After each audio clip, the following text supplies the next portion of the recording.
into old women. So I said, so am I, so fuck off. What a stressful few months it has been for all of us, right? We all had to wake up one morning to the shocking news that the royal family of Great Britain might be racist. We Indians are waiting to claim the baby.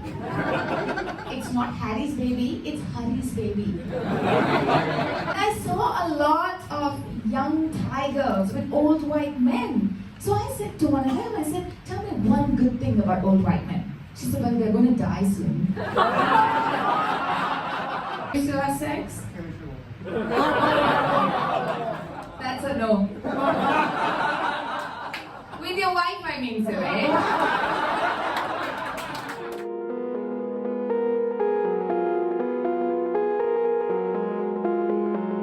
Ladies and gentlemen, boys and girls, my name is Diptii Shah and welcome to my show, Artistry.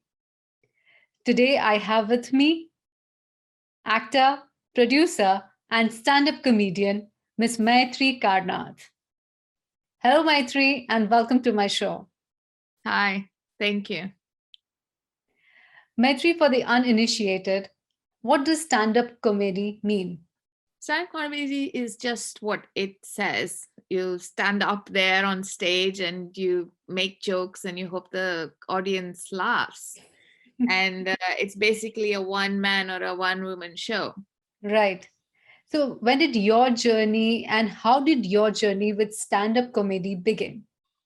I never, ever dreamt that I would become a stand-up comedian. Ever, right? I had even not watched that much comedy myself, never seen live until I think a year before I started comedy. I was always very interested in acting. That was what my dream was. There was, so after I reached 40, I used to be a mathematics tutor, so I had a tutoring business. But when I reached 40, I decided to close all that down, do what I loved to do before. And so I did an acting and I was producing, I did a short film, etc., etc. And one day, this guy that I know sent me a flyer for doing stand-up open mic. An open mic is, where anybody can go and do 5 minutes, basically. And so I thought, why not? Because, all the time in parties and everything, I was always, making people laugh. And I have so much experience. I've lived abroad now for 20 odd years, I love writing. So I thought, and I love the stage camera. So I thought it might be a good combination. So I went and did my first open mic. And there was, I don't know if you know Saurabh Pant. He's a famous Indian comedian. So he had come to Hong Kong to do his shows. And he had a sold out show the next day. So his producer actually watched me. He was there as well. And then he said, well, do you want to open for Saurabh tomorrow? He said, do exactly what you did today. I had no idea about the comedy club, had never been there. Even, from my time to now, everything's changed. Even the microphone has changed, right? And I didn't remember any of that. So I went there and saw that there were like 150. It was a sold out show. And yeah, and I did my same set and it became a hit. And the comedy club owner watched me and he said, do you want to start doing gigs here? And a lot of Indians watched me in that, so I started opening for other Indian comedians. So it just all happened after that one night. And then I became a comedian. So Maitreyi, what is your style of comedy? How do you write your jokes? What are the themes that you talk about? I, from very beginning, had decided that I didn't want to have one kind of comedy. I didn't want anyone saying, oh, she only does husband jokes, or she only does political jokes, or she only does racist jokes. I didn't want anyone to kind of pigeonhole me that way. So I wrote, because my experience as well in life is not towards one thing, right? I've lived for 50 years, which means there's a whole lot of experience in all fields of life. So I write, so my comedy has husband material, things that women love making fun of, especially at my age. I make fun of my son. I have a lot of political, not political, but country jokes, American jokes, British jokes, and all these country jokes. I joke about when I travel, because I travel a lot. So it's everything. I mix everything together. So I don't have one kind of comedy, I don't think. And I like it to be that way. Right. Interesting bag, yeah. Yeah. Maitreyi, as an actress, you would know that comedy is considered to be the toughest jobs in acting. Do Yes. you think that comedy is really that difficult? Yes. And I mean, how do you go about it? I think it's I think it's I'd rather make, if you ask me which is easier, I think I would say making people cry is easier than making people laugh. And especially with stand-up comedy, because people come there with the expectation to laugh at every single thing you say up on stage. So you have the pressure that every minute you have to make people laugh. So even when you have a whole set, say you're doing a 15-minute set, if one of your jokes does not work, your heart sinks. And then your next joke, you will not have that much confidence with, because you thought that previous one would work. It didn't work. I wonder if this one will work. And then that fear starts taking over, in your head. That's one thing. The other thing is that you're standing up there alone. So there's no backup. Like when you are doing a skit or you're acting in a play, you have people backing you up. You forget one dialogue, it's okay. Someone might say something that'll muffle it up, or you have backers. But here, nobody's going to back you up, right? You're standing there vulnerable, all alone. You feel naked. So yeah, I think it's very hard. And also there are sometimes you have audiences that are very that come there saying, make me laugh. They sit there with their hands like that saying, make me laugh. So then you have to it's a challenge. And so you have to break them to laugh, not always, of course. Some will just come there and have a ball and they go back. But yeah, I think stand-up is very, very hard. Any form of comedy is hard, but stand-up especially, because it's live and you're standing there on your own. So on the other end of the spectrum, when your joke is well received, how do you feel? Obviously you have an audience, the whole audience is going to laugh, right? Usually if one or two laughs, and it's not the same, but if everyone's having a great time, it rubs off on you. You're having a great time as well. You're standing there just for that kind of reaction. So then your rest of the set is going to be amazing, or at least that's how you feel in your heart. It's all jumping up and down saying, oh my God, that was great. And I feel great. It shows on your face, and everything else is going to be great as well. Are there any rules or elements to making up a joke? Or do you have an idea, that if I do these top 3 things, then I'm 99% sure that this will be a hit? No, absolutely not. I don't think so.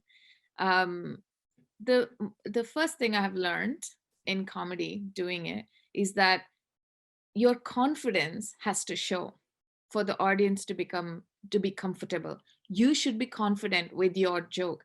I have seen other comedians who have had not so funny jokes, but the way they say it, the confidence and the body language and everything, that makes it funny. And people love that, to watch that on stage. Whereas if you show fear, or if you show that you're not actually sure about your joke, that comes across as well, and the audience will eat you up. So yeah, I think confidence is one of the biggest things in doing this in your own joke, even if it's not confidence about being on stage, but a confidence in your joke is very important. I think there are rules, because a lot of the audiences are different as well. Like, what if I write joke that is only for one set of, like, only 45-year-olds will get it, and none of the 20-year-olds will get it, and you have an audience full of 20-year-olds. You never know. Yeah, you never know, right? So I don't think there's one, like, I don't think there's one rule. Right. Make it a success. Maitreyi, in a man's world, as they say, you are a woman in a comedy world. How difficult is that? To be honest, in the beginning, it was very difficult. Nowadays, the women are doing all female comedy shows. The women they have more support from with each other, and from others who are all trying to do to back female oriented stuff as well. But when I started, which is not that long ago, 6 years ago, um, I was the only one that was doing comedy in the comedy club. It was all men, and I did not feel very welcome in the beginning. There could have been a lot of factors to that, my age, the background, etc., as well. But I did not feel welcome at all. There were no women backing me up at that time. So yeah, it was. I had to just put my head down, do my shows, go back home, and just let the audience speak for me, that oh, okay, she's doing well. So the other comedy club owner was very supportive, and because of him, I think, if he wasn't supportive, probably I wouldn't even continue, because it was quite rough for me backstage. But yeah, he was supportive. He started giving me, because he only saw potential, and he saw the audience reaction, and he saw that I was willing to come every Friday, put my head down, do my work, go back. And I kept improving and kept adding new material. So I was working on my craft, so to speak. So I think that's what helped me through. But after a year and a half or two, when people realized I'm going nowhere and that I'm sticking around, things started getting better. And yeah, but from an audience perspective, I have never had any trouble in Hong Kong. I have heard in other countries they're very rough to female comics. They say some hecklers, they make very sexist comments, etc. I have never had any such problems at all from a sexism point of view. Although I had I think it was my second time, there was this British guy who afterwards came up to me, and I had used a cuss word in my comedy, but that was me saying something someone else had said when I was in England, and I just repeated what that guy said, right? So he came up to, he said, "You look very classy, and the boys can say these kind of words, but I don't think as a woman you should say it." And I'm like, okay. That was the only ever sexist remark I've had. But it's Right. the audiences here are wonderful. And what is the scene abroad? Like Hong Kong is quite tolerant and quite welcoming, as I understand, to female performers on stage. But what about the rest of the world? What is the scene, of women being included in the stand-up comedy area? It's like anywhere else. I think it's growing. People are. I mean, women in general in the world are only now exploring their own powers, and they're backing each other up, and organizations, men, etc., are focusing a little more on how to back women oriented projects, etc., right? So I think it's the same with stand-up comedy. I don't think it's any different anywhere else. But as far as performing myself, I've only performed in Singapore, India, Bangkok, and here, and it has been wonderful. But this is Asia, so it's not the world, so I can't speak from a performance experience point of view. But in general, I think all the problems that exist in every other profession surely exist in this as well, to do with when it comes to sexism. Maitreyi, you just had like fully sold out solo shows. Yes. How powerful does that make you feel? It is amazing. I don't know about power, but it is absolutely amazing. Not only because it was the first one woman show at the comedy club ever in Hong Kong, but also because I loved being up there for an entire hour with all the audience. Um, it's a captive audience, right? It's just one room, one small room, where you have all of them just looking at you and enjoying the show. And I absolutely loved that, and I know that I want to do more of those, maybe every 6 months when I have enough new material collected. But I just loved it, absolutely loved it. Fantastic. You make me sound so like, excited about it. Come watch next time. Sure, sure. So, Maitri, to aspiring comic, say an aspiring female comic, what advice would you have? Oh, to just go and do it. I have had women that have come up to me and have said, oh, but I'm worried, what if I have a lot of funny jokes about my family, and what if they're offended, or what if I have jokes about my friends and if they're offended, etc., etc. But I think um, comedy is also about exaggeration. Everything is not true. Some of the things I say, if they were true, my husband would have to be the most offended man on planet Earth, because I make so much fun of him, but they're not, right? You just take some reality and then you blow it out of proportion and you make it funny. Sometimes, of course, there are very funny things that happen to you that could just go there, and it doesn't even need, it just needs reproducing the whatever happened. So I don't think you should, I think you should not be afraid. It's not as if you're going there to tell the truth. It's not like you're going to be punished for telling the truth. So just go up there, especially middle-aged women. I mean, you have a treasure of experience. The things you do with your children, the things you have to do for your children, for your husband, and outside in your, in this very sexist world, the things you have to, get by in your profession, and as everything, as every role you have, has so much comedy in it, actually. So, and when you travel as expats, we travel so much as well, and there is so much comedy in you trying to fit into other cultures. So I think you should just go and give it a try. You might not, obviously, might not be your thing, but you won't know until you try. I didn't know at all that this was my thing. I just went, did it, and someone else told me. I mean, the audience told me, oh, this is your thing, Maitri, I cannot let you go without talking about your philanthropic efforts, even if this is just comedy topic.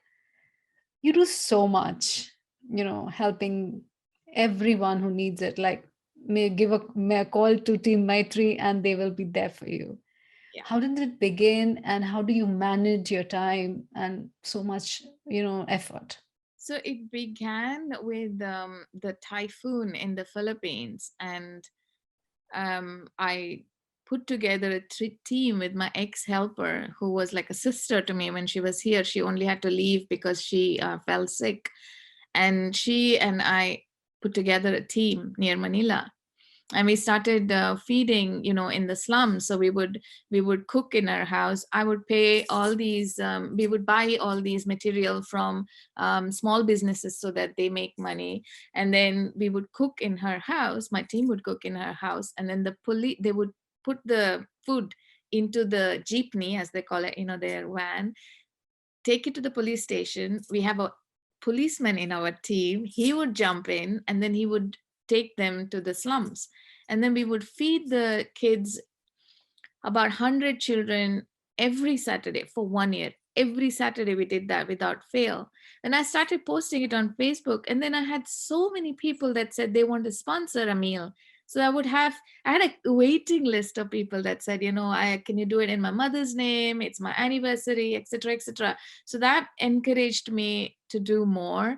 And then I had this very angelic woman who doesn't like being named. She contributed a lot of money as well. She said, why don't you do what you're doing with this, but do more, And then I started using all the monies from all my shows so that I can do this. So basically it started with feeding and distribution of rice.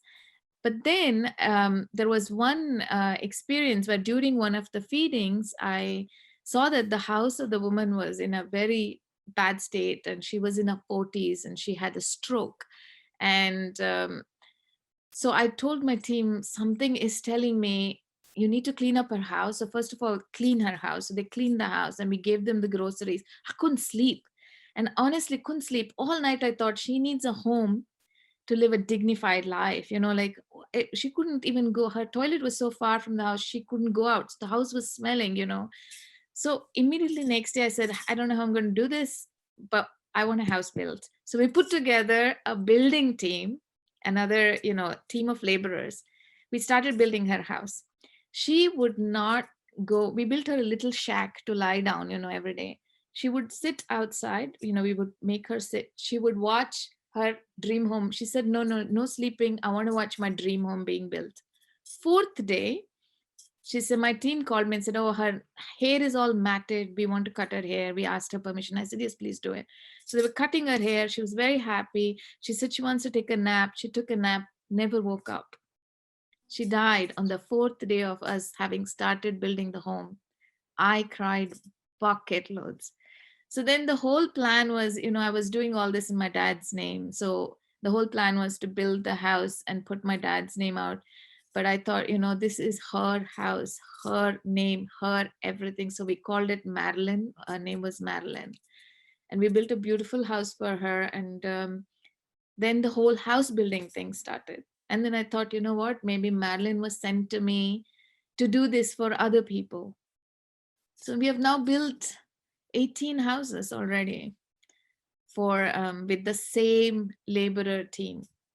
So now we do that in Mindoro, and in Kabuya, we still do the feeding. And during the feeding, if we find somebody who has, who needs medicines for TB, or whose daughter wants to have an education, etc., in the side, we do that as well. Fantastic efforts, Maitreyi. I mean, your story is so inspiring that, if we just have the intent, what can we not do? Right. Maitreyi, you seem like a person who has taken risks at different times and not necessarily opportune times in life. What are your 3 keys to success? I think, first of all, I don't look at age at all. I think that's quite clear with the, my own journey. So I think every day is an opportunity, no matter you're 20 or 30 or 40. In fact, I've had the best time after 40, so I can say that. So yeah, I think you should not look at your age. Secondly, I don't think what your past is not necessarily what your future is going to be. So you have to move forward rather than look backwards. I think looking backwards holds us a lot behind because of all our different upbringings, memories, etc., and who we think we are at changes different times. So I think change is the only constant in life, and we should accept that change. The more we rebel at change, the more we are not going to move forward. So yeah, most of the things I've done has been based on that. So I can only say from my experience, because success can be anything, right? You could be a very successful homemaker, you could be a very successful corporate person or an artistic person. Success is just you being on top of your game, whatever it is that you want to do. That for me is success, and peace of mind, being happy, etc. So yeah, I wouldn't brand success as being famous or being rich or any one thing. Very well said, Maitreyi. Thank you so much for taking time out and being on my show. It was such a pleasure to have you. Such a pleasure to be here as well. Thank you so much. Thank you.